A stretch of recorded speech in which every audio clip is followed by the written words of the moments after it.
all this time, for decades and decades before 1933, gold was $20.67 an ounce. Now it will be $35 an ounce. This represented a devaluation of the dollar of 40%. 40% devaluation in the value of the dollar relative to gold.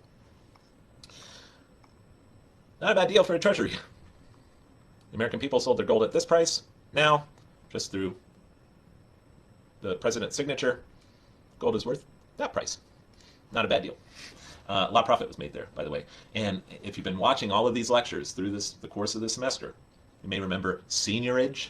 Remember seigniorage and devaluation that princes from the medieval ages and even before that would engage in, and they would buy the public's gold or silver and then devalue it and pocket the difference. This has there's some major parallels to that action here. And the treasury makes quite a profit, actually. And afterwards, because gold was now $35 an ounce instead of $20.67 an ounce, actually a lot of gold came into the treasury. A lot of foreigners brought their gold and sold it to the U.S. Treasury at $35 an ounce, and the Treasury's gold reserve was very, very large. And eventually, the Treasury stored most of that gold in the United States Bullion Depository at Fort Knox. At Fort Knox. And there it is, Fort Knox, Kentucky. This was built in the late 30s, so a little bit after. But today, at Fort Knox, the official number is Fort Knox today has 147 million ounces of gold. This is a picture from the late 30s of Fort Knox. The bullion depository there today has 147 million ounces of gold, which represents 56% of the Treasury's stock of gold. The U.S. Treasury has gold elsewhere as well.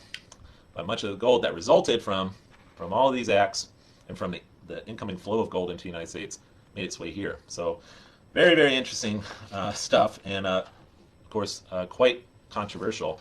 This was the final U.S. gold coin, 1933 double eagle $20 gold coin, and because it was only coined for a couple months, and even then there weren't that many coined in those few months in 1933, it's a very, very rare coin, extraordinarily rare, has tremendous numismatic value.